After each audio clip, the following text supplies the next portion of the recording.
Shalom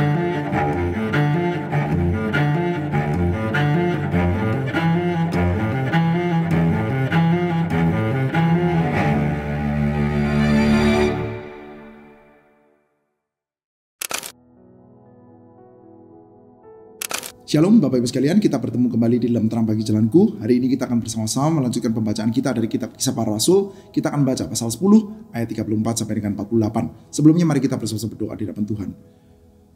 Bapa di dalam surga, kami saat ini berdoa meminta pertolongan-Mu. Kiranya Tuhan berkenan untuk berbelas kasihan bagi setiap kami. Pimpinlah kami Tuhan, anak-anak-Mu yang adalah milik kepunyaan-Mu ini, untuk sungguh-sungguh boleh berjalan seturut dengan jalan yang memang Engkau persiapkan bagi kami. Pimpinlah kami Tuhan untuk kami boleh mengenal jalan-Mu melalui pembacaan kitab suci kami. Terima kasih ya Tuhan, dalam nama Tuhan Yesus kami bersyukur dan berdoa. Amin. Lalu mulailah Petrus berbicara. Sesungguhnya aku telah mengerti bahwa Allah tidak membedakan orang. Setiap orang dari bangsa manapun yang takut akan Dia dan yang mengamalkan kebenaran berkenan kepadanya. Itulah firman yang Ia sampaikan kepada orang-orang Israel ketika Ia memberitakan damai sejahtera melalui Yesus Kristus yang adalah Tuhan dari semua orang. Kamu tahu tentang apa yang terjadi di seluruh tanah orang Yahudi, mulai dari Galilea sudah baptisan yang diberitakan oleh Yohanes, yaitu tentang Yesus dari Nazaret. Bagaimana Allah mengurapi Dia dengan Roh Kudus dan kuasa. Dia yang berjalan berkeliling sambil berbuat baik dan menyembuhkan semua orang yang dikuasai iblis, sebab Allah menyertai Dia. Kamilah saksi-saksi dari segala sesuatu yang diperbuatnya di negeri orang Yahudi maupun di Yerusalem, dan mereka telah membunuh Dia dengan menggantung Dia pada kayu salib. Allah telah membangkitkan Dia pada hari yang ketiga dan memperkenankan Dia menampakkan diri, bukan kepada seluruh bangsa itu, tetapi kepada saksi-saksi yang sebelumnya telah ditunjuk oleh Allah, yaitu kepada kami yang telah makan dan minum bersama-sama dengan Dia setelah Ia bangkit dari antara orang mati. Ia telah menugaskan kami memberitakan kepada seluruh bangsa itu dan bersaksi bahwa Dialah yang ditentukan Allah untuk menjadi hakim atas orang-orang yang hidup dan orang-orang mati. Tentang Dialah semua nabi bersaksi tentang siapa saja yang percaya kepadanya akan mendapat pengampunan dosa melalui namanya. Sementara Petrus berkata demikian, turunlah Roh Kudus ke atas semua orang yang mendengarkan pemberitaan itu. Semua orang percaya dari golongan bersunat yang menyertai Petrus tercengang-cengang karena melihat karunia, yaitu Roh Kudus dicurahkan ke atas bangsa-bangsa lain juga. Sebab mereka mendengar orang-orang itu berkata-kata dalam bahasa lidah dan memuliakan Allah. Lalu kata Petrus, bolehkah orang mencegah untuk membaptis orang-orang ini dengan air, sedangkan mereka telah menerima Roh Kudus sama seperti kita? Lalu ia menyuruh mereka dibaptis dalam nama Yesus Kristus. Kemudian mereka meminta Petrus untuk tinggal beberapa hari lagi bersama mereka. Sampai di sini pembacaan Alkitab kita.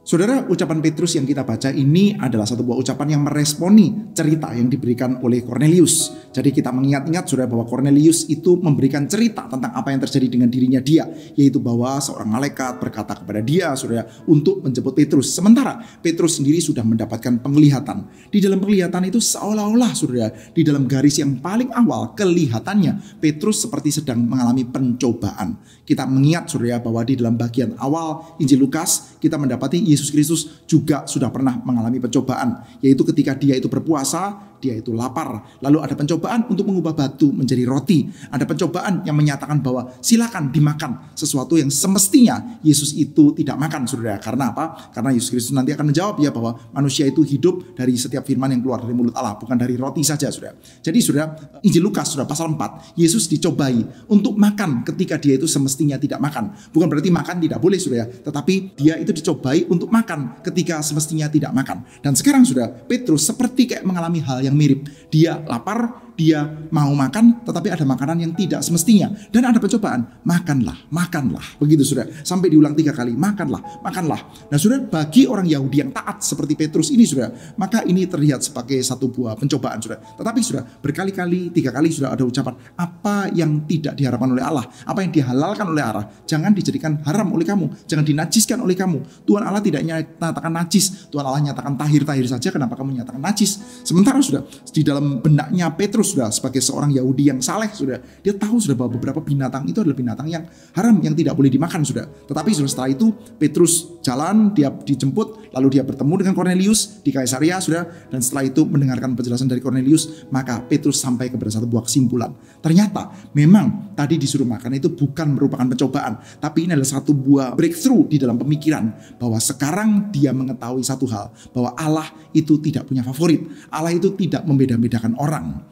Jadi saudara, pada waktu itu sudah orang-orang Yahudi sudah terlatih untuk membedakan orang di dalam pembacaan mereka akan kitab suci. Kamu adalah bangsa Israel dan bukan bangsa lain. Dan bahkan di dalam cerita besarnya Israel tuh ya, ketika mereka keluar dari Mesir masuk ke dalam tanah Kanaan, mereka harus membasmi, harus menghabisi beberapa bangsa secara cukup partikular, saudara. Orang-orang Yebus, orang-orang Hewi, orang-orang Amori, orang-orang Girgasi, orang-orang Feris, saudara. Itu 7 suku bangsa, saudara, harus dihabisi secara cukup spesifik, saudara. Lalu kita juga mendapati ya di dalam Perjanjian Lama, saudara, ada bangsa-bangsa tertentu, saudara, yang memang harus dihapuskan, saudara. Seperti kayak bangsa Amalek, begitu, saudara. Nah, jadi kita mendapati, saudara, di dalam pemikirannya orang-orang Yahudi yang saleh, bukan sekedar karena prejudis, bukan sekedar karena kultur, tapi karena kitab suci mereka, saudara, juga mengajarkan bahwa memang orang-orang Yahudi itu memiliki semacam keistimewaan, yaitu mereka mengenal Allah, mereka adalah bangsa yang bersunat, berbeda dengan bangsa-bangsa lain yang tidak mengenal Tuhan. Sepertinya kayak mereka tahu bahwa ya bangsa Yahudi adalah bangsa yang spesial.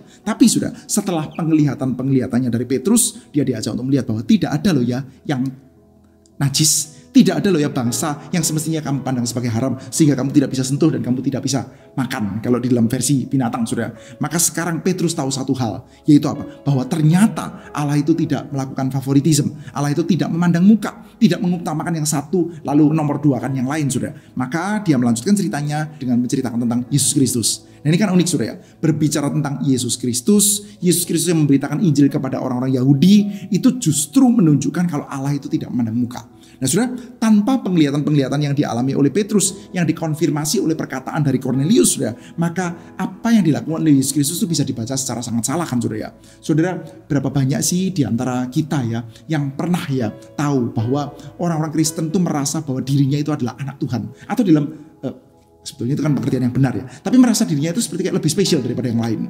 Saudara, pernah kan ya bertemu dengan orang atau bertemu dengan ucapan-ucapan atau barangkali pernah mengucapkan sendiri, saudara ketika dalam keadaan susah lalu saudara menghibur diri sendiri, gak apa-apa, saya anak Tuhan, saya anak Tuhan, ucapan-ucapan gak apa-apa kok, saya itu disayang Tuhan, saya disayang Tuhan, ucapan seperti itu. Memang betul saya disayang Tuhan, memang betul Anda disayang Tuhan, tapi bukan berarti orang lain tidak disayang Tuhan, bukan berarti Anda disayang Tuhan lebih daripada orang lain, saudara. Jadi hati-hati ketika kita mengatakan, nah gak apa-apa, saya disayang Tuhan kok, saya anak Tuhan kok. Nah, saudara, seolah-olah saudara yang lain-lain itu tidak disayang oleh Tuhan, saudara. Justru saudara kita mendapati ya Petrus setelah mendapatkan penglihatan lalu mendengarkan ucapan dari Cornelius, saudara, dia tahu bahwa Yesus yang datang sebagai orang Yahudi di antara orang Yahudi, memberitakan Injil di antara orang Yahudi itu bukan menunjukkan favoritisme ya, bukan menunjukkan pilih kasih kepada bangsa Yahudi. Bangsa Yahudi dikasih lebih daripada bangsa yang lain, bukan, tapi justru saudara Yesus Kristus yang datang itu menunjukkan bahwa Allah itu tidak melakukan favoritisme. Allah mengasihi semuanya, saudara. Saudara, keberadaan orang-orang Kristen, kita boleh katakan, saya dikasihi Tuhan, kita dikasihi Tuhan, gereja dikasihi Tuhan. Ya, saudara, itu betul, saudara. Tetapi, saudara, gereja dikasihi Tuhan itu justru menjadi satu buah bukti bahwa Allah mengasihi semua dan bukan cuma gereja. Hati-hati, saudara, ketika kita mengatakan gereja dikasihi Tuhan, kita dikasihi Tuhan, seolah-olah Allah mengasihi gereja lebih daripada yang lain. Itu kesalahan sesat pikir, saudara. Sesat pikir yang juga pernah dialami orang-orang Yahudi yang lain, saudara. Petrus sekarang mengatakan justru ketika Yesus Kristus datang, itu menunjukkan kalau Allah itu tidak punya favoritisme. Allah itu mengasihi. Kenapa kok dimulai dari orang Yahudi? Karena memang janjinya dipercayakan oleh Allah kepada orang-orang Israel dulu, sudah pernah ada nabi-nabi yang berjanji, yang menyatakan tentang hari depan bahwa akan ada keselamatan bagi semua bangsa. Nah, maka saudara, perkataannya adalah seperti ini, saudara. Setiap orang dari bangsa manapun yang takut akan Dia dan yang mengamalkan kebenaran berkenan kepadanya. Semua bangsa kan, saudara. Semua bangsa. Oleh karena itu, saudara, ketika Yesus Kristus datang, dia juga mengamalkan tuh rancangan Allah bagi semua bangsa. Rancangan Allah bagi semua bangsa yang memang dimulai, saudara, dari Abraham dan keturunannya. Maka saudara, kita mendapati ada catatan seperti ini tentang Yesus dari Nazaret. Bagaimana Allah mengurapi dia dengan Roh Kudus dan kuasa. Dia yang berjalan berkeliling sambil berbuat baik dan menyembuhkan semua orang yang dikuasai iblis, sebab Allah menyertai dia. Kamilah saksi-saksi dari segala sesuatu yang diperbuatnya di negeri orang Yahudi maupun di Yerusalem. Dan mereka telah membunuh dia dengan menggantung dia pada kayu salib. Allah telah membangkitkan dia pada hari yang ketiga dan memperkenankan dia menampakkan diri bukan kepada seluruh bangsa, tetapi kepada saksi-saksi yang sebelumnya telah dituju oleh Allah, yaitu kepada kami yang telah makan dan minum bersama dengan dia setelah ia bangkit dari antara orang mati. Ia telah menugaskan kami memberitakan kepada seluruh bangsa itu dan bersaksi bahwa dialah yang ditentukan Allah menjadi hakim atas orang-orang hidup dan orang-orang mati. Tentang dia, semua nabi bersaksi bahwa siapa saja, sekali lagi ya, siapa saja percaya kepada namanya akan dapat pengampunan dosa melalui namanya. Jadi sudah keberadaan Yesus di antara orang Yahudi, keberadaan Yesus yang mati dengan cara yang sesuai dengan yang sudah dinubuatkan di dalam kitab sucinya orang Yahudi, itu tidak menunjukkan bahwa Yahudi itu lebih utama, tetapi menunjukkan bahwa Yahudi itu menjadi sarana untuk cinta kasih Allah itu sampai kepada semua bangsa. Siapa saja, dari bangsa mana saja yang percaya kepadanya akan menerima berita penting, yaitu pengampunan dosa, saudara. Maka saudara, kita perlu untuk mengerti dinamika ini, saudara. Di satu sisi, Petrus menyadari bahwa memang Allah itu pernah membuat rencana melalui orang-orang Yahudi, tapi nggak boleh stop sampai di sana. Stop sampai di sana lalu menunjukkan karena rencana Allah itu melalui orang Yahudi, maka Yahudi lebih utama, lebih utama, lebih utama. Yang lain-lain itu tidak menerima, begitu ya. Maka saudara, setelah Petrus memberitakan semuanya itu, Roh Kudus turun, saudara. Roh Kudus turun dan kita mendapati mereka pun berbahasa-bahasa lidah, saudara. Saudara, ini adalah satu buah peristiwa yang kita sudah lihat ya terjadi secara besar-besaran di dalam Kisah Rasul pasal 2, di mana Petrus sendiri pada waktu itu bersaksi. Petrus sendiri ya dengan kuasa Roh Kudus dia bersaksi bahwa yang terjadi sekarang, yang kamu lihat sekarang, ketika kamu melihat ada kumpulan orang-orang Galilea berbicara di dalam bahasa-bahasa lidah, berbicara di dalam bahasa-bahasa yang banyak tentang pekerjaan Tuhan yang besar itu, ini adalah bukti, ini adalah tanda bahwa nubuatan di dalam Nabi Yoel tentang suatu hari nanti, tentang datangnya the day of the Lord, hari Tuhan ketika datang, maka Tuhan itu akan mencurahkan ya pada hari-hari akhir, Tuhan Allah akan mencurahkan rohnya dan teruna-teruna juga akan bernubuat. Hamba-hamba lelaki dan hamba-hamba perempuan juga akan bernubuat. Oleh karena itu kita mendapatkan demokratisasi kuasa Roh Kudus seperti itu, saudara. Jadi kuasa Roh Kudus tidak lagi menjadi semacam kayak monopoli elit dari para nabi, tetapi orang-orang yang kecil sekalipun menerima, saudara. Oke, siapa yang menerima pada waktu itu? Rasul-rasul, orang-orang Galilea. Dan sekarang, saudara, rasul dan juga orang-orang yang bersama dengan Petrus harus melihat ternyata bukan cuma rasul-rasul, bukan cuma orang Galilea, tetapi sekarang, saudara, ada seorang perwira dari batalion, saudara, Italia, saudara, juga menerima. Dan bahkan di dalam householdnya itu mereka juga menerima dan mereka pun juga menjadi pemberita. Mereka juga berbicara di dalam bahasa-bahasa lidah, saudara. Sudah hati-hati ya, saudara. Hal ini tidak berarti bahwa setiap orang kalau bertobat mereka harus mengucapkan bahasa-bahasa yang tidak dimengerti oleh banyak orang, yang saat ini secara populer disebut sebagai bahasa roh, saudara.